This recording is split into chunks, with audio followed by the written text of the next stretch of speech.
स्वागत है दोस्तों क्लासेस विद वर्ल्ड में। इस वीडियो में मैं आपके लिए आई हूँ चाइल्ड डेवलपमेंट एंड पेडागोजी के 30 सबसे महत्वपूर्ण प्रश्न। तो चलिए स्टार्ट करते हैं। पहला प्रश्न है, बाह्य आभास के आधार पर व्यक्तित्व का वर्णन कहाँ जाता है?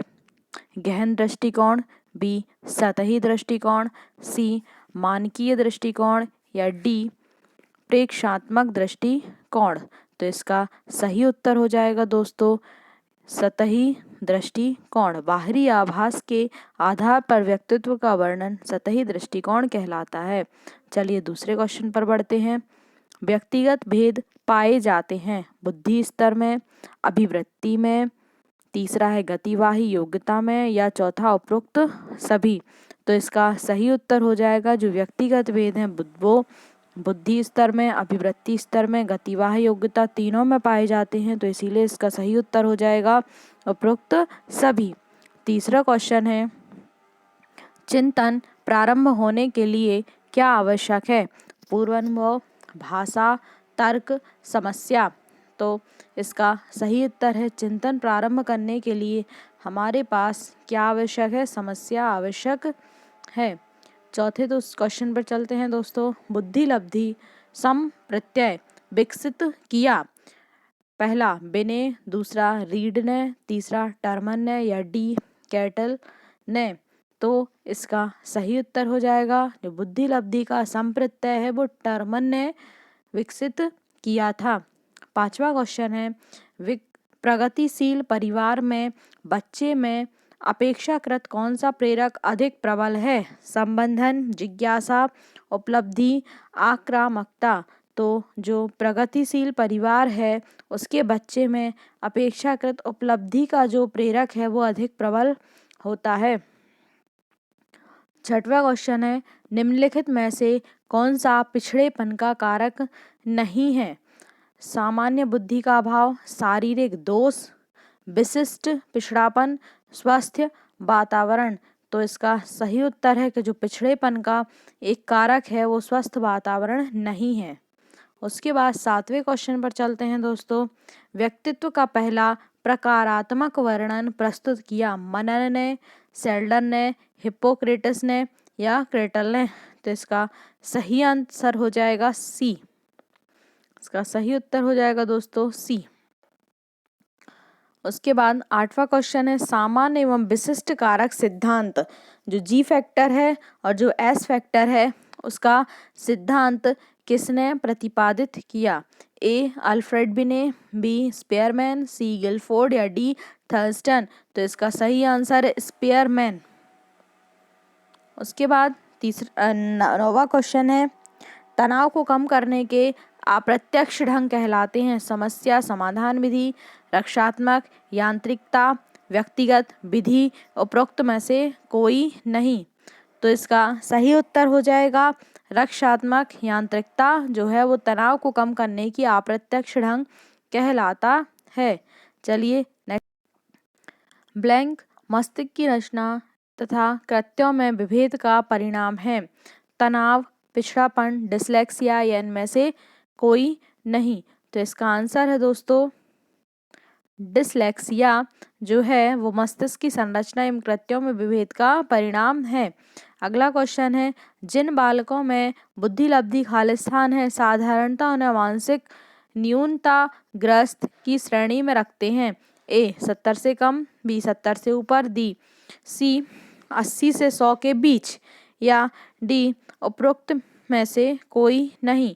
तो इसका सही उत्तर हो जाएगा दोस्तों ए 70 से कम। जिसकी बुद्धि लब्धि होती है वो मानसिक न्यूनता ग्रस्त की श्रेणी में रखे जाते हैं। नेक्स्ट क्वेश्चन है दोस्तों, खालिस्तान बच्चों में अमूर्तमान प्रत्ययों को ग्रहण करने की योग्यता होती है। इसमें इसका ए है पिछड़े हुए, बी प्रतिभाशाली, सी मानसिक रूप से पिछड़े, या डी उपरोक्त में से कोई नहीं। तो इसका सही उत्तर हो जाएगा दोस्तों प्रतिभाशाली। जो प्रतिभाशाली बच्चों में अमूर्तमान प्रत्ययों को ग्रहण करने की योग्यता होती है। क्वेश्चन नंबर 13, निम्न में से कौन सा मूल्यांकन का प्रकार नहीं है?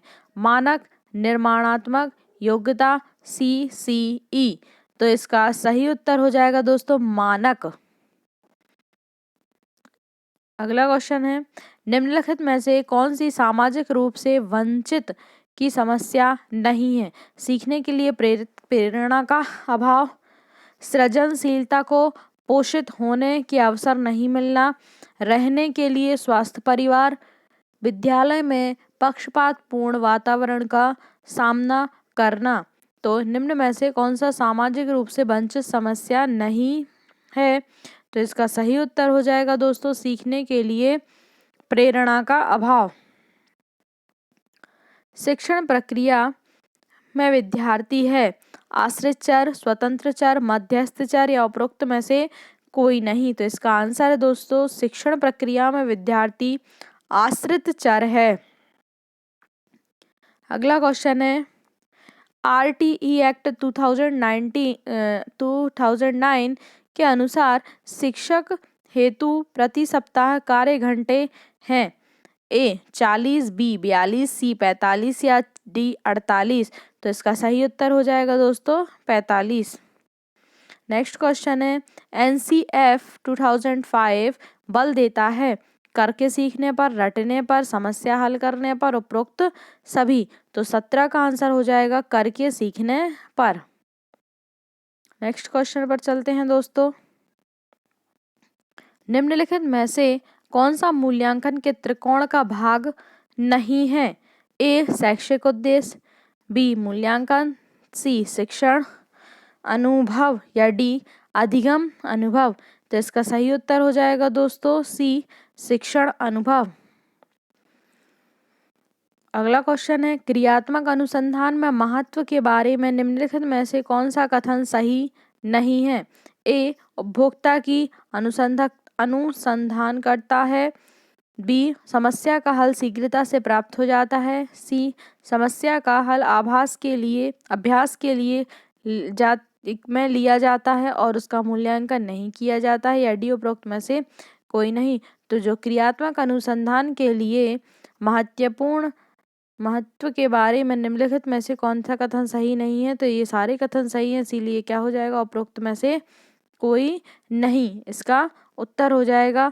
उसके बाद चलते हैं हम नेक्स्ट क्वेश्चन पर। क्वेश्चन नंबर 20 जो है, वातावरण वह बाहरी शक्ति है जो हमें प्रभावित करती है। यह कथन है दोस्तों रॉस का।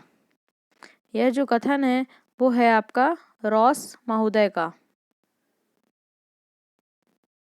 इसके बाद नेक्स्ट क्वेश्चन पर चलते हैं दोस्तों, तर्क, जिज्ञासा एवं निरीक्षण शक्ति का विकास होता है किस आयु खालिस्तान की आयु पर? 7 वर्ष, 11 वर्ष, 9 वर्ष या 6 वर्ष। तो 21 का सही उत्तर हो जाएगा 11 वर्ष। क्वेश्चन नंबर 22, शारीरिक विकास का क्षेत्र है स्नायुमंडल, मांसपेशियों की वृद्धि, एंडोक्राइन ग्लैंडर या उपरोक्त सभी। तो जो 22 का सही उत्तर हो जाएगा वो हो जाएगा आपका उपरोक्त सभी। नेक्स्ट क्वेश्चन पर चलते हैं, इस अवस्था में बालकों में नई खोज करने की और घूमने की प्रवृत्ति बहुत अधिक बढ़ जाती है। शैशवकाल, उत्तर बाल्यावस्था, किशोरावस्था, प्रौढ़ावस्था। तो तीसरे का जो सही उत्तर हो जाएगा वो हो जाएगा उत्तर बाल्यावस्था। क्वेश्चन नंबर 24 है, अधिगम अंतरण का थार्नडाइक सिद्धांत कहा जाता है? समानता सिद्धांत, अनुरूप तत्वों का सिद्धांत, औपचारिक नियमों का सिद्धांत या उपरोक्त में से कोई नहीं। तो 24 का जो सही उत्तर हो जाएगा वो हो जाएगा अनुरूप तत्वों का सिद्धांत जो है वो अधिगम अंतरण का थार्नडाइक सिद्धांत कहलाता है। 25वां क्वेश्चन है, निम्नलिखित में से कौन सा वंशानुक्रम का नियम नहीं है? समानता, भिन्नता, प्रत्यागमन या अभिप्रेरण। तो जो 25 का सही उत्तर हो जाएगा दोस्तों वो हो जाएगा अभिप्रेरण। अगला क्वेश्चन है, खालिस्तान की अवस्था तक बालक की दृष्टि एवं श्रवण इंद्रियां पूर्ण रूप से विकसित हो चुकती हैं। 2 अथवा 3 अथवा 4 वर्ष, 6 अथवा 7 वर्ष, 8 अथवा 9 वर्ष। उपरोक्त में से कोई नहीं। तो जो 26 का सही उत्तर हो जाएगा वो हो जाएगा 3 अथवा 4 वर्ष की अवस्था में बालक की दृष्टि एवं श्रवण की इंद्रियां पूर्ण रूप से विकसित हो चुकती हैं। अगला क्वेश्चन है, संकेत अधिगम के अंतर्गत सीखा जाता है पारंपरिक अनुकूलता, मनोविज्ञान, वातावरण या मनोदैहिक। तो इसका सही उत्तर हो जाएगा पारंपरिक अनुकूलता जो है वो संकेत अधिगम के अंतर्गत सीखा जाता है। क्वेश्चन नंबर 28 है, निम्नलिखित में से कौन सा उदाहरण अर्जित प्रेरक है? भूख, पुरस्कार, रुचि या विश्राम। तो क्वेश्चन नंबर 28 का जो सही उत्तर है वो रुचि जो है वो अर्जित प्रेरक का एक उदाहरण है। 29 है, अभिप्रेरणा वर्णित होती है ज्ञानात्मक जागृति द्वारा, भावनात्मक जागृति द्वारा, ए और बी दोनों या उपरोक्त में से कोई नहीं। तो अभिप्रेरणा जो है वो वर्णित होती है भावात्मक जागृति द्वारा। क्वेश्चन नंबर 30 है, चिंतन मानसिक क्रिया का खालिस्तान पहलू है, ज्ञानात्मक, भावनात्मक, क्रियात्मक या इनमें से कोई नहीं। तो चिंतन जो है वो आपका ज्ञानात्मक पहलू। इसी तरीके की वीडियोस के लिए चैनल को सब्सक्राइब कीजिए, लाइक कीजिए एंड शेयर कीजिए। Thanks for watching.